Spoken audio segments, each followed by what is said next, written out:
एक रात में वैश्विक कीमतें 10 लाख गुना गिर गईं। तुम्हारे पास जो थोड़ा सा पैसा है उससे तुम माउंट फूजी खरीद सकते हो। मैं तुम्हें थोड़े से पैसे में अमेरिका की वॉल स्ट्रीट खरीदने दे सकता हूँ, लेकिन सिर्फ मेरे पैसों पर इसका कोई असर नहीं हुआ और इस सब के बारे में मुझे कोई जानकारी नहीं थी। आज मैं अपनी माँ द्वारा तय की गई एक ब्लाइंड डेट में शामिल हो रहा था। मैंने सीधे तौर पर कह दिया, अगर मुझसे शादी करनी है तो कम से कम 100 वर्ग मीटर का घर, एक ढकी हुई कार और 50 पैसे का दहेज चाहिए। क्या 50 पैसे? क्या तुम मुझसे मजाक कर रहे हो? माफ करना, सीधे तौर पर कह रही हूँ। नहीं लड़की, मैंने गलत तो नहीं सुना? तुम पक्का कह रही हो 50 पैसे? 50 पैसे का दहेज? तुमने गलत नहीं सुना। मैं जानती हूं कि दहेज बहुत ज्यादा मांगा जा रहा है, लेकिन मेरे माता पिता ने मुझे बहुत दुहों को सहकर पाला है। दहेज में सचमुच ढिलाई नहीं हो सकती। क्या तुम पहले से प्रेग्नेंट तो नहीं हो? चेनफिंग के मुंह से अचानक निकल गया।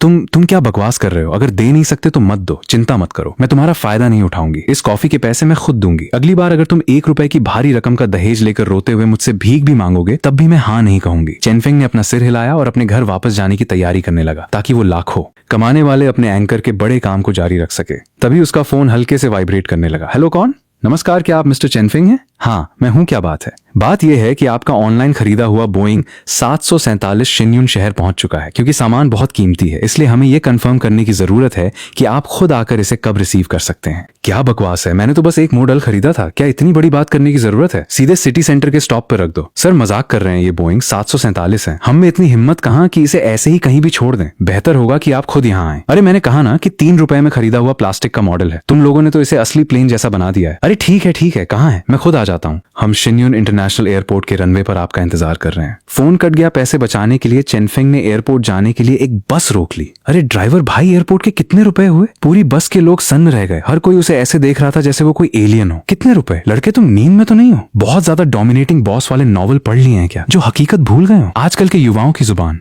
उनके पैरों की बदबू से भी ज्यादा बड़ी है। मुंह खोलते ही रुपयों की बात करते हैं। युवक लड़के लॉटरी जीतने का सपना देखना बंद करो। टीवी पर जो कहते हैं कि रातों रात अमीर बन गए और 5 रुपए आ गए, वो सब झूठ है। ईमानदारी से पढ़ाई करो और बाद में कोई नौकरी ढूंढो। अगर महीने की सैलरी 2 पैसे भी हुई तो समझो तुम्हारे पूर्वजों का आशीर्वाद है। लोगों की बातें सुनकर चेनफिंग एक बार फिर उलझन में पड़ गया। नहीं, आज इन लोगों को क्या हो गया है? शादी के लिए 50 पैसे चाहिए और पूरी बस में भी लोग मुझे अजीब समझ रहे हैं। चेनफिंग को थोड़ा गुस्सा आ गया। सड़क किनारे के सस्ते कपड़े पहने हुए हो और मुंह खोलते ही कितने रुपए की बात करते हो? तुम्हें बेचकर भी कुछ पैसे नहीं मिलेंगे। तुम आखिर हो कौन? शिन्यून शहर के सबसे अमीर आदमी के बेटे हो क्या? अगर बस के पैसे नहीं है तो तुरंत नीचे उतरो। ये बात सुनकर चेनफिंग ने गुस्से से सूट वाले आदमी की तरफ देखा। नहीं, तुम बीमार हो क्या? बस में बैठकर पूछा कि कितने रुपए हुए तो क्या हुआ, और वैसे भी बस में बैठने के कितने रुपए होते हैं? तुम कितने गरीब हो? इस बात ने पूरी बस के माहौल को गर्मा दिया। सुनो, ये रुपयों की बात कर रहा है, वो भी 1 रुपया, कोई 1 पैसा या 1 दमड़ी नहीं। लड़के सपने देखना ठीक है, लेकिन सपनों को सच मत मानो वरना पागल हो जाओगे। हाँ, कितने रुपए देखो। अगर ये 1 रुपया भी निकाल पाया तो मैं इस बस को कच्चा चबा जाऊंगा। लोगों को अपने ऊपर चिल्लाते देख सूट वाले आदमी का मन बहुत खुश हो गया। उसके अंदर की सुपीरियरिटी जाग उठी। एक ऐसा लड़का जिसके अभी बाल भी ठीक से नहीं हो गए हैं, दुनिया की समझ नहीं है और बस बड़ी बड़ी बातें कर रहा है। मैं आज अपनी लग्जरी कार को मेंटेनेंस के लिए छोड़ आया हूँ, इसलिए बस में सफर कर रहा हूँ। अगर तुम्हारे पास पैसे नहीं है तो मुझे अंकल कहो, मैं तुम्हें बस के सफर के लिए पैसे दे दूंगा। मेरी महीने की सैलरी पूरे 2 पैसे है। आसपास के लोगों की हंसी रुकने का नाम नहीं ले रही थी। चेनफिंग को बहुत अजीब लगा। आज इन लोगों को क्या हो गया है? चेनफिंग को अचानक समझ आया, ये पक्का सिस्टम का काम है। भाई, इस दुनिया के अमीरों का स्तर 10 हल्का गुना गिर गया है। मैं अब इतना अमीर हो गया हूँ कि पूरे देश को खरीद सकूं? मैं अपने पैसों से इसका मुंह बंद कर दूंगा। वो मन ही मन खुशी से झूम उठा और बाहरी दुनिया को पूरी तरह भूल गया। लड़के, तुम जा रहे हो या नहीं? नहीं जाना तो बस से उतरो। मैंने बस इतना पूछा कि कितने रुपए हुए। क्या तुम सब पागल हो गए हो? लड़के मुंह खोलते ही, कितने रुपए? चलो ऐसा करते हैं, अगर तुम सचमुच कुछ रुपए निकाल कर दिखा दो, मैं तुरंत तुम्हें पापा कहूंगा। कैसा रहेगा? चेनफिंग ने पैसे निकाले, जिससे पूरा बस हैरान रह गया। चेनफिंग ने लापरवाही से 4 सिक्के हवा में उछाले। सिक्के हवा में घूमकर वापस उसके हाथ में गिरे और उनके टकराने की आवाज आई। सभी की आंखें फटी की फटी रह गईं। क्या ये सिर्फ 1 रुपया नहीं है? क्या इतनी बड़ी बात है? ये चमक तो असली सिक्के की है। मेरे भगवान, सचमुच पूरे 4 रुपए, वो भी ऐसे ही जेब में रखे हुए थे। ये चमक, हाँ, ये सचमुच का 1 रुपया है। असंभव, ये कैसे मुमकिन है? वो पूरे 4 रुपए हैं। तुम इसे इतनी आसानी से कैसे बाहर निकाल सकते हो? हाँ, कैसा लगा? नकली तो नहीं है ना? चेनफिंग हवा में सिक्के उछालकर खेल रहा था। सभी की आंखें सिक्कों के साथ घूम रही थी। उन्हें डर था कि कहीं सिक्का जमीन पर गिरकर खराब न हो जाए। वे सब बहुत नर्वस थे। चेनफिंग ने एक हाथ से सिक्का पकड़ा और लापरवाही से जेब में डाल लिया। लोगों का दिल ऐसे दुखा जैसे किसी ने उनका मांस नोच लिया हो। अरे कितना नुकसान करने वाला लड़का है। अगर जमीन पर गिर जाता या टकरा जाता तो क्या होता? हाँ, अगर गलती से हाथ से छूटकर गटर में गिर जाता तो क्या होता? अगर मेरा ऐसा बेटा होता तो मैं उसका गला घोंट देता। क्या तुम इसके लायक हो? देखने से ही ये कोई अमीर घराने का लड़का लगता है। भाई एक बात सुनो, मैं कुंवारी लड़की हूँ। अगर शादी के लिए 50 पैसे चाहिए तो मैं बिना दहेज के भी तैयार हूँ। मैं अभी भी पवित्र लड़की हूँ। तुम सपना देख रही हो। देखने से ही तुम ओरिजिनल नहीं लगती।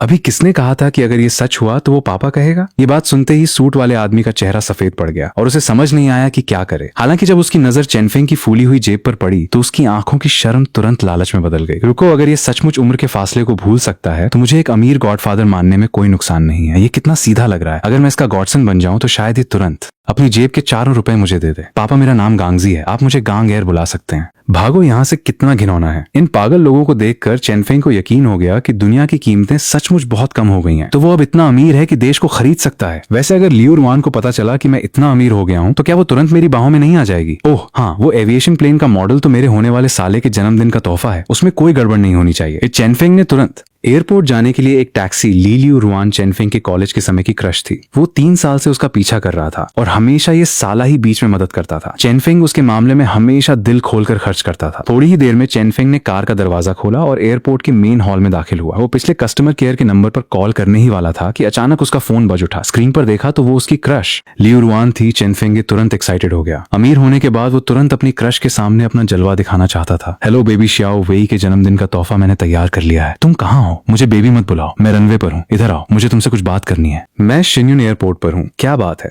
तुम भी एयरपोर्ट पर क्यों हो? लियू रुआन ने थोड़े चिड़चिड़े अंदाज में कहा। तुम पहले किसी वेटर को ढूंढो और उसे तुम्हें हेलीपैड पर लाने के लिए कहो। कहना कि मैनेजर वांग ने कहा है। चेनफेंग थोड़ा हैरान हुआ। वो सर्विस एरिया में गया और मैनेजर वांग का नाम बताया। बहुत जल्दी वो उस जगह पहुंच गया जहां एयरपोर्ट पर हेलीकॉप्टर खड़े होते हैं। वहां उसने लियू रुआन और उसके भाई यांग वेई को देखा। यांग वेई अपने सामने खड़े एक हेलीकॉप्टर को लगातार निहार रहा था। ये लाइंस, ये तो प्राइवेट जेट है, कितना शानदार है। रुआन शियाओ वेई भी यहाँ है, बहुत अच्छा हुआ। तुम मुझे मत छुओ, चेनफेंग, हमारा ब्रेकअप हो गया है। मजाक मत करो, आज शियाओ वेई का जन्मदिन है ना। कौन तुमसे मजाक कर रहा है? तुम मेरे लायक नहीं हो, समझे? बेबी मजाक मत करो। मैं तुमसे ब्रेकअप का कोई मजाक नहीं कर रही। चेनफेंग ने अनजाने में अपनी जेब के 4 सिक्कों को कसकर पकड़ लिया और उसकी आंखों में ठंडक आ गई। मुझे कोई वजह दो, क्या मैं तुम्हारे साथ अच्छा नहीं था? अच्छा खाक था, मेरी दीदी के साथ 3 साल रहे और एक लिपस्टिक देने में भी तुम्हारी जान निकलती थी। तुम मेरी दीदी के पति बनने के लायक भी हो। सपना देखना बंद करो। यांग वेई को देखकर, जिसे वो अपने सगे भाई जैसा मानता था, चेनफेंग के दिल में जैसे सुइयां चुभ गईं। वेई ने सही कहा, वो तुम्हारी दीदी से शादी करने के लायक नहीं है। चेनफेंग ने आवाज की तरफ देखा। उसने देखा कि हेलीकॉप्टर से लगभग 30 साल का एक मिडिल एज्ड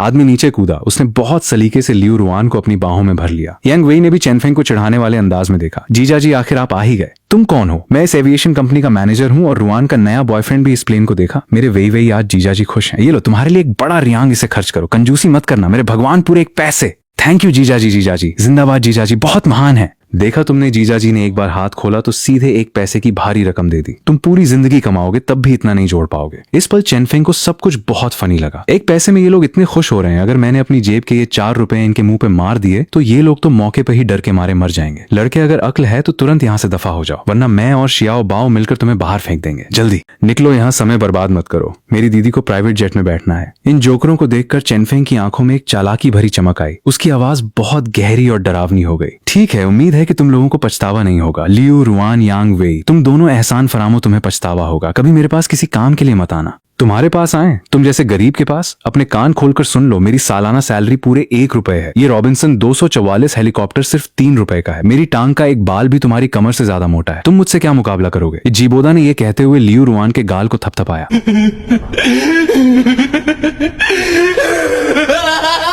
तुम हंस क्यों रहे हो? क्या तुम्हारी मेंटल हाइट इतनी खराब है? 3 रुपए? मेरी जेब में पड़े ये 4 सिक्के शायद इस पूरे एयरपोर्ट को खरीदने के लिए काफी हैं। इतना शोर क्यों मचा रखा है? क्या तुम लोगों को नहीं पता कि अभी एक बहुत बड़े वीआईपी गेस्ट आने वाले हैं? ये बात सुनकर सबने मुड़कर देखा। उन्होंने देखा कि प्रोफेशनल सूट पहने और काले फ्रेम का चश्मा लगाए एक आदमी वहां आ रहा था। आते हुए आदमी को देखकर यांग वेई को अच्छा नहीं लगा। तुम कौन हो जो इतनी बड़ी बातें? अभी उसकी बात पूरी भी नहीं हुई थी कि चेन सर, आप यहाँ कैसे आए? ये मेरा दोस्त है, मैं इसे अभी बाहर ले जाता हूँ तुरंत। अभी तक खुद को राजा समझने वाले जीबोदा को इस समय एक मामूली नौकर की तरह बर्ताव करते देख लियू रुआन की आंखें बदल गईं। बस एक छोटी सी बात से हमें यहाँ से इतनी बेइज्जती से जाना पड़ रहा है। इस आदमी की क्या हैसियत होगी? 50 रुपए या 100 रुपए? अगर मैं इसके साथ जुड़ सकूं तो मैं जीबोदा की बातें क्यों सुनूं? एक पल में लियू रुआन के दिल में जीबोदा की इज्जत कम हो गई। वैसे ये आदमी जिस बड़े वीआईपी की बात कर रहा है, वो आखिर कौन है जिसे रिसीव करने के लिए इतना रसूखदार आदमी खुद आया है? जब जीबोदा लियू रुआन और उसके भाई को लेकर बाहर जा रहा था तभी चेनफेंग ने थोड़ी उलझन के साथ देखते हुए कहा, चेन चुआन जरा सुनो, क्या हमने पहले कभी एक दूसरे को कहीं देखा है? ये बात सुनते ही वहां की हवा जैसे जम गई। जीबोदा के होश उड़ गए। वो तेजी से आगे आया और उसने चेनफेंग को कसकर पकड़ लिया। तुम क्या बकवास कर रहे हो? मैनेजर चेन तुम्हारे जैसे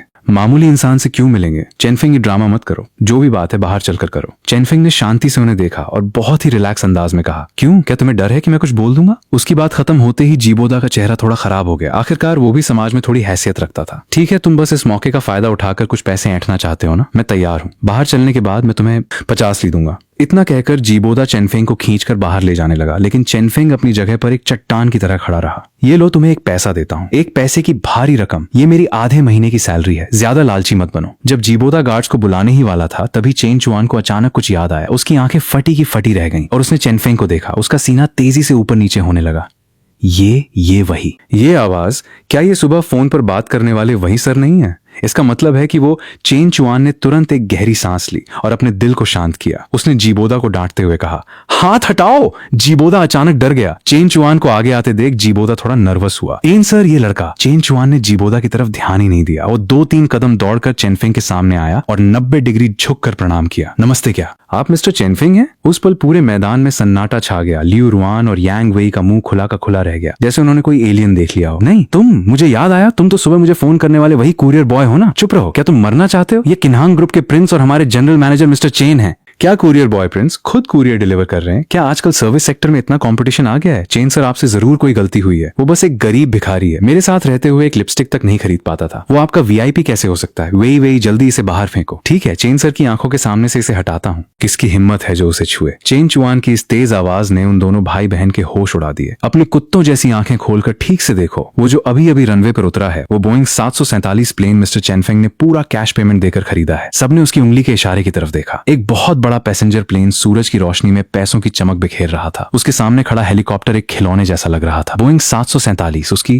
कीमत पूरे 3000 रुपए है, जो कि एक आसमान छूने वाली कीमत है। 3000 रुपए तुम्हें बेचकर भी इसका एक छोटा सा हिस्सा नहीं खरीदा जा सकता। वो इसे कैसे खरीद सकता है? जब सब लोग इतने हैरान थे कि उनकी सांसें रुकने वाली थी, तब चेनफिंग ने अपना सिर खुजलाया और थोड़े अजीब अंदाज में कहा, रुको भाई, तुमसे शायद कोई गलती हुई है। मैंने तो बस अपने साले के जन्मदिन के लिए एक प्लेन का मॉडल खरीदा था। ये बात सुनकर लियू रुआन को जैसे डूबते को तिनके का सहारा मिल गया। मैंने कहा था ना चेन सर, आपने सुना? उसने खुद मान लिया कि वो बस एक टूटा हुआ मॉडल है। वो लगभग हमें बेवकूफ बना ही चुका था। मिस्टर चेनफिंग, कृपया अपना ऑर्डर इन्फॉर्मेशन दिखाइए। चेनफिंग ने लापरवाही से अपना फोन आगे बढ़ा दिया। चेन चुआन ने एक नजर डाली और उसकी आंखों की पुतलियां तुरंत बड़ी हो गईं। उसने अचानक अपना सिर उठाया। बिल्कुल सही। ओह माय गॉड, ये सचमुच एक असली बोइंग 747 है। ये वाकई में मिस्टर चेनफिंग ने पूरा कैश देकर खरीदा है। इस आखिरी फैसले ने लियू रुआन और उसके भाई को पूरी तरह तोड़ दिया। उसके पास इतने पैसे कहां से आए? 3210 रुपए। पूरे किन्हांग ग्रुप की टोटल मार्केट वैल्यू ही सिर्फ 50,000 रुपए है और उसने अकेले ही 3000 से ज्यादा रुपए खर्च कर दिए। कितना खराब शगुन है। मैंने देखा कि ये सिर्फ 3210 रुपए का मिल रहा था। मुझे लगा कि ये कोई हाई क्वालिटी मॉडल होगा। असली प्लेन क्यों भेज दिया इन लोगों ने? चेनफिंग ने कहा। आसपास के लोग पूरी तरह स्पीचलेस थे। अरे इतनी बड़ी चीज है, मुझे तो इसे उड़ाना भी नहीं आता। घर में रखूंगा तो जगह भी घेरेगा। अगर मुझे पता होता कि ये असली है तो मैं कभी नहीं खरीदता, मॉडल ही ज्यादा काम का होता। सुनो, क्या ये कोई इंसानी बात है? जीबोदा का मन तो कर रहा था कि वो मर जाए। जगह घेरता है और खराब शगुन है। ये किस लेवल का अमीर इंसान है भाई? लियू रुआन, इस बदतमीज औरत ने मुझे बर्बाद कर दिया। जीबोदा ने लियू रुआन की तरफ गुस्से से देखा और उसका मन किया कि वो वहीं उसका गला दबा दे। लियू रुआन की जैसे आत्मा ही निकल गई हो। वो अपने मुंह में लगातार बड़बड़ा रही थी, सब नकली है, सब झूठ है, मैं नहीं मानती। मिस्टर चेनफिंग, आप सचमुच बहुत मजाकिया हैं। सारी कागजी कार्रवाई हो चुकी है। क्या आप ऊपर जाकर सामान चेक करना चाहेंगे? रहने दो, कौन जाए मेहनत करने। सिर्फ कुछ हजार रुपए का छोटा सा खिलौना ही तो है, उसे चेक करने की क्या जरूरत है? चेन चुआन की भी सांस अटकने वाली थी। कुछ हजार रुपए का छोटा सा खिलौना। ये बोइंग 747 है। मैंने बहुत से घमंडी लोग देखे हैं, लेकिन इतना घमंडी आज तक नहीं देखा। ये होता है असली रईस इंसान जो पैसों को धूल समझता है। तभी एक फिट सूट पहनी हुई खूबसूरत लड़की हांफती हुई दौड़ कर आई। चेन सर, जो ट्रांसफर कॉन्ट्रैक्ट आपने मांगा था वो मैं ले आई हूँ। मिस्टर चेन, आप इसे देख लीजिए, अगर कोई दिक्कत नहीं है तो नीचे यहाँ साइन कर दीजिए। चेन चुआन के हाथ से कॉन्ट्रैक्ट लेते हुए चेनफिंग ने कहा, ठीक है, वापस करना भी एक झंझट ही है, मैं इसे रख ही लेता हूँ। वापस करने का प्रोसेस कितना मुश्किल होता है ये सोचकर ही उसने साइन कर दिया। Congratulation mister chain. ढोंगी चेनफिंगी, तुम एक नंबर के धोखेबाज हो। ये पक्का तुम्हारा कोई प्लान है ना? तुम पक्का मुझे धोखा दे रहे हो। तुम मुझे पछतावे में डालना चाहते हो, है ना? जीबोदा, ये आदमी सचमुच तुम्हारी कंपनी का जनरल मैनेजर नहीं है ना? तुमने अभी झूठ कहा था ना? लियू रुआन पागलों की तरह जीबोदा का कॉलर पकड़कर उसके शरीर को झकझोरने लगी। जाहिर है वो इस सच को स्वीकार नहीं कर पा रही थी। क्यों, मेरे छोड़ते ही तुम अचानक इतने बड़े अमीर कैसे बन गए कि तुमने सीधे एक प्लेन खरीद लिया? पूरे 3000 रुपये एक आम इंसान के लिए पूरी जिंदगी ऐश से जीने के लिए काफी है। जिस तरह तुमने इतनी आसानी से प्लेन खरीदा, तुम्हारे पास यकीनन और भी बहुत सारे पैसे होंगे। अगर मैं अभी भी तुम्हारी गर्लफ्रेंड होती तो तुम मुझे अच्छी कार देते, अच्छे घर में रखते, हर तरह की लग्जरी चीजें दिलाते। मैं ये बर्दाश्त नहीं कर सकती। लियू रुआन की इस हरकत ने सभी का ध्यान खींच लिया। जीबोदा, का चेहरा पूरी तरह नीला पड़ गया। पहले उसे लग रहा था कि शायद चेनफेंग उसे भूल गया है, लेकिन लियू रुआन ने तमाशा करके उसे फिर से सेंटर ऑफ अट्रैक्शन ला दिया। अब चेनफेंग का उस पर ध्यान न जाना नामुमकिन था। लियू रुआन को अभी भी पागलों जैसी हरकत करते देख जीबोदा ने सीधे उसके चेहरे पर एक जोरदार थप्पड़ जड़ दिया। आवाज बहुत तेज थी। लियू रुआन के गाल पर उंगलियों के लाल निशान छप गए। होश में आने के बाद लियू रुआन ने बेहद हैरान होकर जीबोदा को देखा, लेकिन जीबोदा उसे छोड़ने के मूड में नहीं था। उसने लियू रुआन को गुस्से से घूरते हुए कहा, चुप रहो, अगर एक शब्द भी और बोला तो मैं तुम्हें कहीं का नहीं छोड़ूंगा। इसके बाद जीबोदा ने हाथ मलते हुए वहां खड़े लोगों को देखा और बेहद शर्मिंदगी के साथ कहा, ये जरा फनी सिचुएशन हो गई, ये अचानक पागल हो गई है, मुझे डर है कि ये आप लोगों को नुकसान न पहुंचा दे, पहले इन लोगों को बाहर फेंकवा देते हैं। इतना कहकर उसने दूर खड़े गार्ड्स को आवाज दी, सिक्योरिटी। नहीं, ऐसा नहीं हो सकता। हाँ, चेनफेंग वो इतना अमीर है और उसने बोइंग 747 खरीदा है, तो वो हमें बाहर जाने से जरूर रोक सकता है। अगर हम उससे मिन्नतें करें तो न सिर्फ हम यहाँ रुक सकते हैं, बल्कि बोइंग 747 के कॉकपिट में भी जा सकते हैं। शायद हमारा पैचअप भी हो जाए। इसके बाद तो ये प्लेन खुद हमारे पास दहेज के रूप में आ सकता है। ये सोचते ही यांग वेई का दिल लालच से भर गया। वो दौड़कर चेनफेंग के सामने आया। चेन भाई, ये लोग मुझे और दीदी को बाहर निकाल रहे हैं, आप प्लीज हमारे लिए कुछ बोलिए। ये कहते हुए उसने चेनफेंग का हाथ हिलाया। फोर्स की वजह से चेनफेंग का हाथ जो जेब में था बाहर आ गया और उसके साथ ही जेब से 4 सिक्के बाहर निकल आए। सभी लोग वहीं ठहर गए। समय जैसे रुक गया। सबकी निगाहें जमीन पर गिरे। उन 4 चमकते हुए सिक्कों पर टिक गईं। सबकी सांसें थम गईं। ये चमक, ये तो असली 1 रुपए के सिक्के हैं। मेरे भगवान, पूरे 4 रुपए, वो भी ऐसे ही जेब में रखकर घूम रहा था। इतनी बड़ी रकम जेब में रखना यही होता है असली रईस इंसान। यांग वेई की आंखें उन सिक्कों को देखकर खरगोश की तरह लाल हो गईं। लालच के मारे उसके मुंह से लार टपकने वाली थी। पैसे, ये सचमुच के पैसे हैं। टीवी पर दिखने वाला 1 रुपया। जीजा जी, अगर आप मेरी मदद करेंगे तो मैं अपनी दीदी को आपके साथ पैचअप करने के लिए मना लूंगा। सच में जीजा जी, जल्दी से आकर मेरी दीदी से माफी मांग लीजिए। ये पूरे 4 रुपए। आपको मेरी दीदी पसंद है ना? अगर आप ये 4 रुपए मुझे दहेज के रूप में दे देंगे तो मैं आप दोनों के रिश्ते को मंजूरी दे दूंगा। कैसा रहेगा? क्या ये घाटे का सौदा है? दीदी जल्दी करो, पूरे 4 रुपए का दहेज। लियू रुआन को भी जैसे होश आया। उसने अपने बाल ठीक किए और दौड़कर चेनफेंग के पास आई। चेन बेबी, मुझे अपनी गलती का एहसास हो गया है। हम फिर से एक हो जाते हैं ना? वो सब तो उस कमीने जीबोदा ने मुझे बहकाया था। सच तो ये है कि मेरे दिल में हमेशा सिर्फ तुम ही थे। हम फिर से साथ आ जाते हैं। आज रात मैं तुम्हारे साथ तुम्हारे घर चलूंगी। हाँ चेन भाई, मेरी दीदी को अपनी गलती का एहसास हो गया है। वो सब तो उस आदमी की वजह से हुआ था। अब हमें अपनी गलती पता चल गई है। हम फिर से पहले जैसे हो जाते हैं। इन 2 एहसान फरामों की नौटंकी देखकर चेनफेंग एक कदम पीछे हटा और उसने लापरवाही से अपने कपड़ों को झाड़ा। अरे एहसान फरामों आखिर एहसान फरामों ही रहते हैं। क्या तुम इतनी जल्दी भूल गए कि उसने तुम्हें एक पैसा दिया था? तुम तो उसे जीजाजी बुला रहे थे ना? अब मुझ जैसे गरीब के पीछे क्यों पड़े हो? चेनफेंग की इस टॉन्ट भरी बात को सुनकर दोनों हैरान रह गए और उन्हें समझ नहीं आया कि क्या कहें। तभी एयरपोर्ट के 2 गार्ड्स वहां आ गए। जीबोदा बहुत खुश हुआ। जल्दी इन दोनों को बाहर फेंको, मिस्टर चेन की आंखों के सामने कचरा मत रखो। ये सुनकर दोनों ने चेन चुआन की तरफ देखा। गार्ड्स भी कुछ करने से डर रहे थे। जीबोदा थोड़ा चिढ़ गया। तुम लोग वहां खड़े होकर क्या देख रहे हो? इन्हें बाहर क्यों नहीं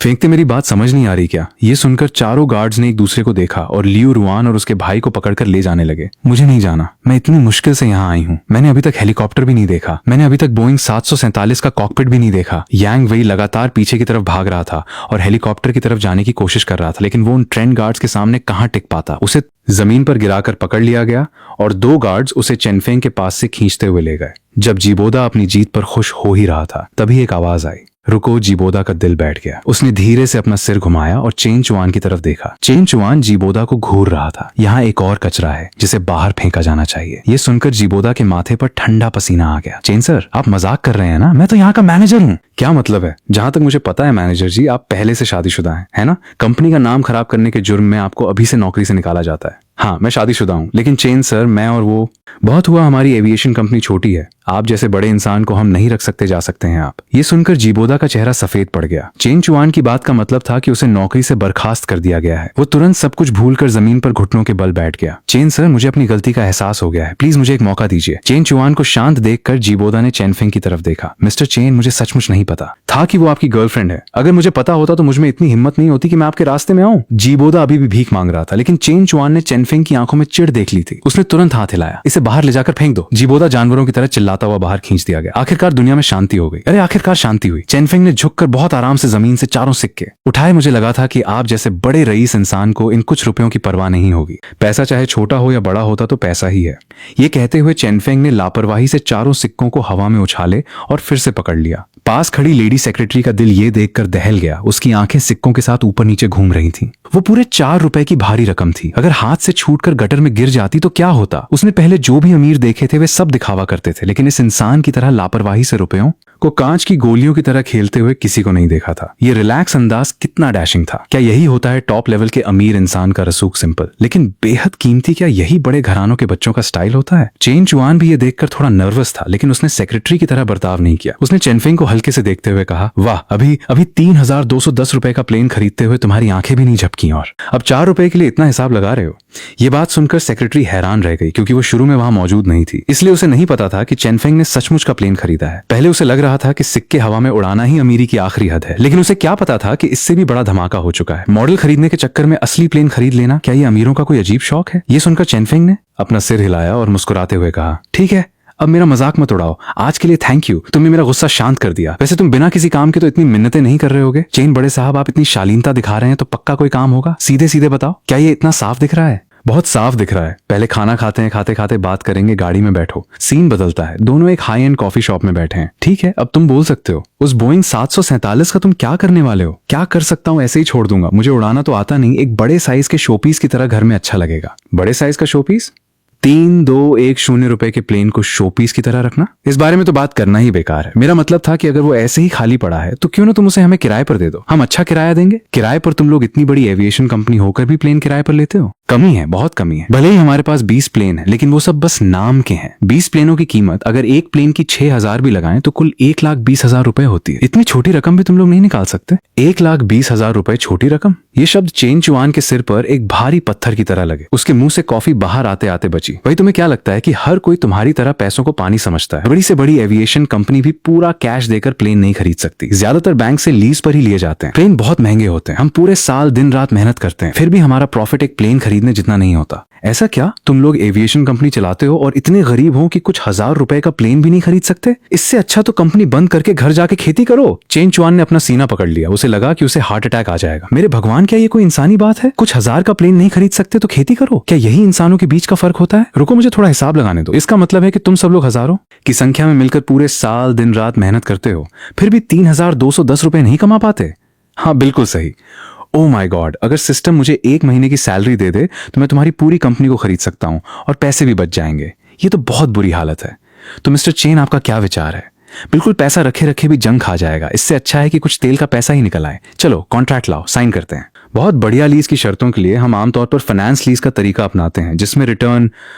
रुको, ये सब उलझी हुई बातें बंद करो। तुम मुझे सीधे सीधे बताओ कि इस प्लेन से 1 साल में नेट प्रॉफिट कितना होगा? मेंटेनेंस और फ्यूल का खर्चा निकालकर 1 साल में लगभग 300 रुपए का मुनाफा होगा। कितना 300 रुपए? मैंने 3210 रुपए में प्लेन खरीदा है, तो मुझे अपने पैसे वसूल करने में 10 साल लग जाएंगे। तुम लोग बिजनेस कर रहे हो या चैरिटी चला रहे हो? मिस्टर चेन, यही मार्केट का रेट है। प्लेन की लाइफ 20 साल होती है। पहले 10 साल में लागत निकलती है और बाद के 10 साल में असली मुनाफा होता है। ये पहले से ही बहुत हाई रिटर्न वाला प्रोजेक्ट है। चलो ठीक है, पैसा चाहे छोटा हो या बड़ा होता तो पैसा ही है। हमें किसी उलझे हुए कॉन्ट्रैक्ट की जरूरत नहीं है। जैसा तुमने कहा 1 साल में 300 रुपए का मुनाफा होगा ना, तो ऐसा करो, तुम मुझे हर महीने 25 रुपए ट्रांसफर कर दिया करो। पूरे 20 साल तक इस बीच प्लेन का तुम जो चाहे करो। बाहरी कोई भी नुकसान होगा तो वो मेरी जिम्मेदारी होगी। ठीक है, बस इतना सिंपल। कोई सिक्योरिटी या गारंटी की जरूरत नहीं। हर महीने 25 रुपए, ये तो किसी शेयरिंग साइकिल जैसा ही है। तुम बस ये बताओ, डील पक्की है या नहीं?